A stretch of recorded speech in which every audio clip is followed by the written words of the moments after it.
relativamente reciente, realizado por la Asociación Civil por la Igualdad y la Justicia y el Equipo Latinoamericano de Justicia y Género, en alianza con Amnistía Internacional, el CELS, Ecofeminista, Fundar y FES Argentina, que habla sobre las políticas con perspectiva de género en la era del gobierno de Javier Milei. Un tema que abordamos a diario aquí en Desde el Barrio, y en esta semana en particular queremos profundizar en relación a lo que se sabe, la denuncia que hizo Fabiola al expresidente Alberto Fernández por violencia de género. Estamos en contacto con Agustina Rossi, que forma parte del equipo latinoamericano de justicia y género. Agustina, ¿qué tal?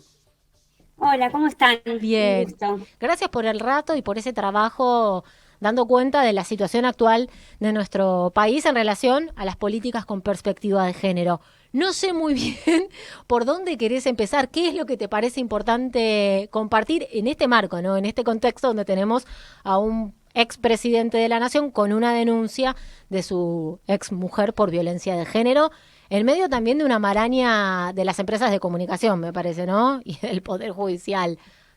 ¿Qué te parece importante empezar contando? Bueno, a ver, hay muchas cuestiones, ¿no? Para empezar a desarmar. En primer lugar, desde ELA nos parece fundamental marcar la importancia de que hoy por hoy las mujeres puedan estar denunciando cuando sufren violencia de género. Eso sin duda es una victoria de muchos años de concientización y sensibilización, ¿no? Entonces, siempre celebramos que las mujeres se animen a hablar, puedan compartir lo que les pasa y buscar ayuda, entendiendo también que hablan y denuncian cuando pueden y de la manera que desean hacerlo. En ese sentido, siempre le creemos a la mujer y creemos que la justicia tiene que seguir, digamos, su camino, averiguar qué es lo que pasó y tomar las medidas que considere necesario. Sea el expresidente o sea el vecino, sea quien sea la persona que esté violentando a alguien. Dicho eso, nos parece que también hay que poder entender cómo a veces estos hechos se utilizan para tergiversar, ¿sí? Algunas cuestiones políticas. Por ejemplo, nos parece una doble vara que en la crítica a un hecho que el expresidente puede haber cometido, se estén atacando hoy por hoy todas las políticas de género que tienen por objetivo justamente atender y acompañar a las mujeres y diversidades que buscan ayuda, ¿no? Entonces, no es este caso un ejemplo de que contar con un ministerio de mujeres no haya funcionado o que no sea importante. No es este un ejemplo de que contar con políticas como la línea 144, que el vocero presidencial menciona, no sea importante. Pero sí hay que destacar que este es un gobierno que ha estado desmantelando muchas de estas políticas. Entonces, hay que criticar siempre cuando hay un hecho de violencia, pero tenemos que poder actuar en consecuencia y fortalecer los mecanismos para que se sigan atendiendo estas violencias.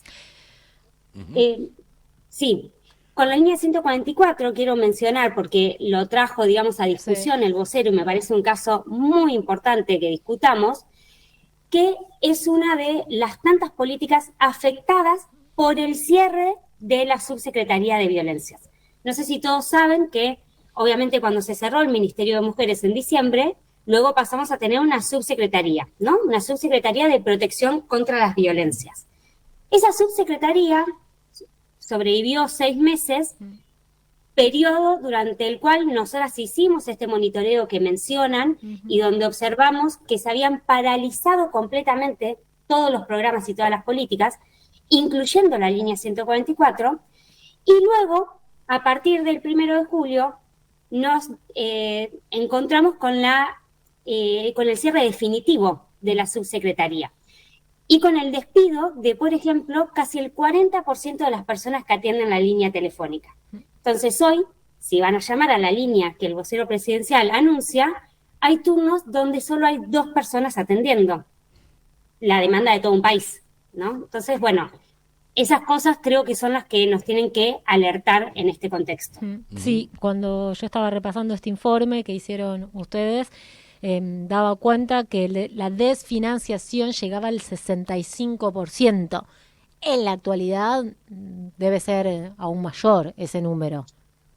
Sí, eso es cuando miramos el presupuesto que tenía el Ministerio de Mujeres y miramos luego el presupuesto que estaba ejecutando la subsecretaría, ahí vemos que hubo una subejecución del 65%.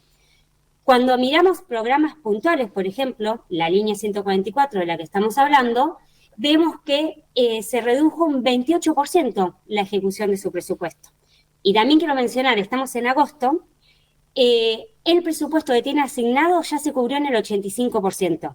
Entonces, ¿con qué recursos vamos a, por ejemplo, sostener la línea en los meses que quedan del 2024? Está Claro. muy difícil, ¿no? Vos hablaste de diferentes instancias cuando hay un hecho de violencia y mencionaste el Poder Judicial. Me parece que es bueno profundizar ahí porque tenemos un poder judicial bastante particular, tenemos muchísimos reclamos y nada de eso ha cambiado ni siquiera con el gobierno anterior que fue el que puso por primera vez en nuestra historia un Ministerio de las Mujeres. Exacto. Bueno, el acceso a la justicia es una enorme deuda que todavía tenemos para con las personas que sufren violencia.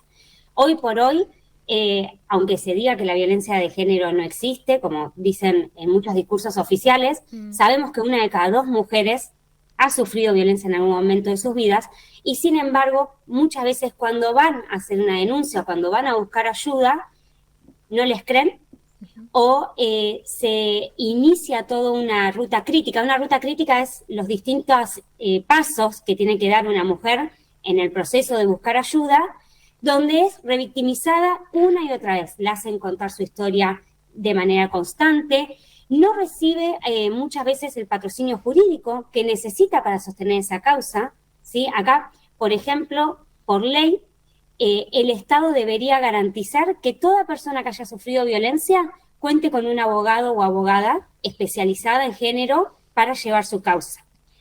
Esto se materializó en un programa que se llama el Cuerpo de Abogados. ¿Saben cuántos abogados hay para trabajar en todo el país? No. 14 nada más.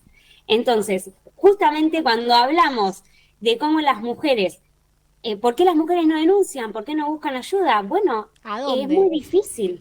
Sí, además esto quería consultarte, porque me pareció muy, muy mal, poco correcto lo que hizo el abogado de Fabiola, que fue a los medios de comunicación a contar que él le había preguntado a Alberto si le había pegado o no.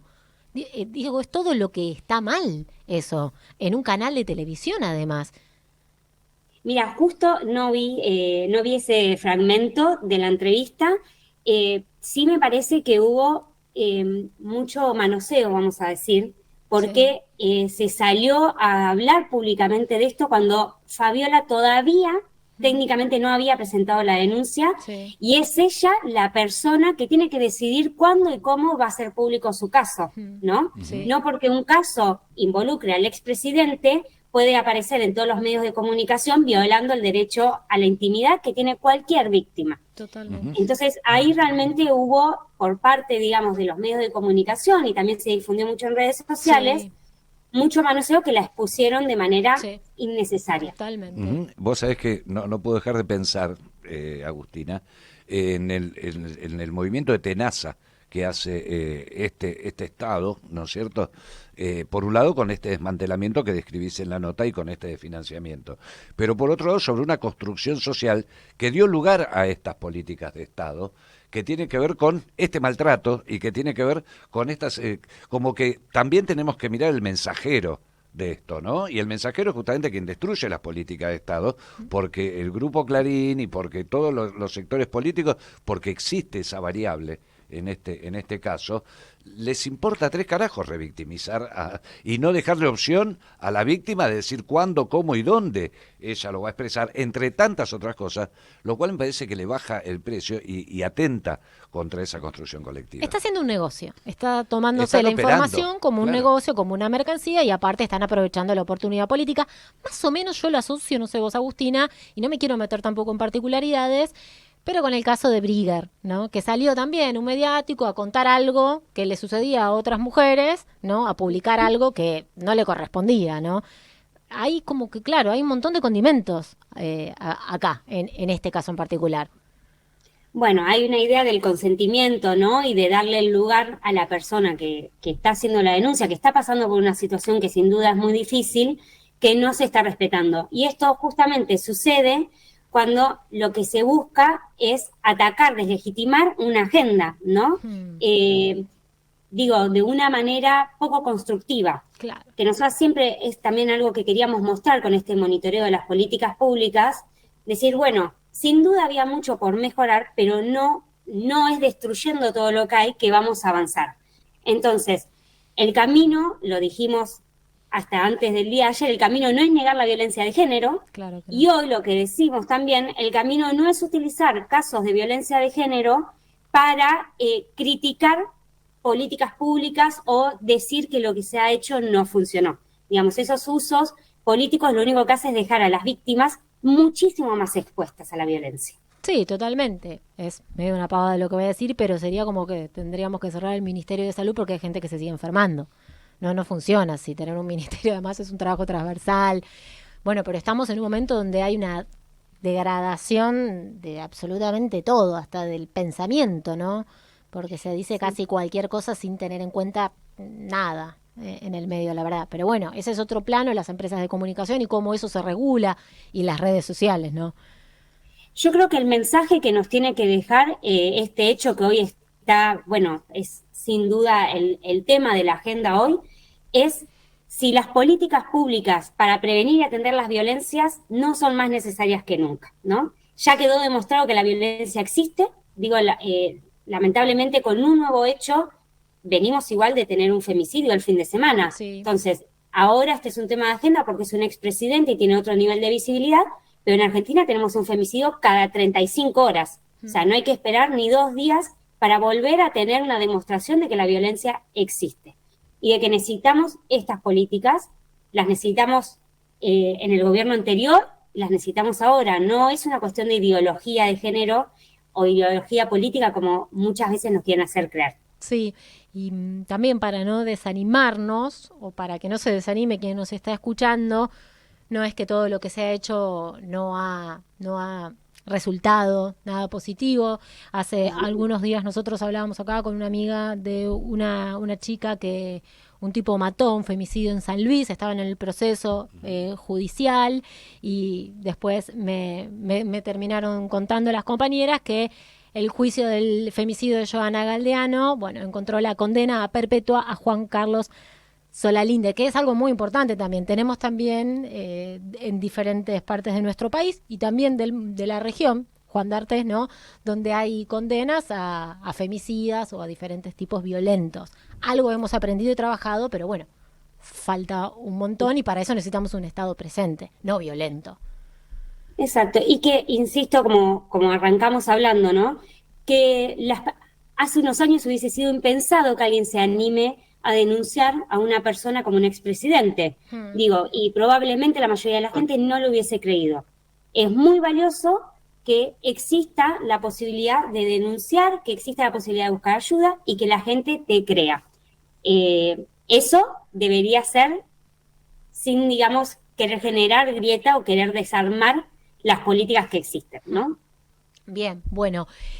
Si hay alguien que nos está escuchando, la línea 144 sigue funcionando con la mitad de la gente o menos de la mitad de la gente, de las trabajadoras, pero ahí está y hay que seguir trabajando para volver a recuperar un Estado que nos cuide, de alguna u otra manera, con políticas que vayan en ese sentido. Estamos muy complicados. Para más información, imagino que ustedes tienen redes sociales para poder seguir ahí teniendo. Sí, por supuesto. Contenidos. Nos pueden encontrar en Instagram como Equipo ELA, estamos también en Twitter como Equipo ELA, y si no, en nuestra página web que ponen ela.org.ar, y ahí también pueden descargar el informe que les estaba comentando. Buenísimo. Bueno, Agustina, gracias. Muchísimas gracias a ustedes. Un abrazo. Gracias, un abrazo fuerte.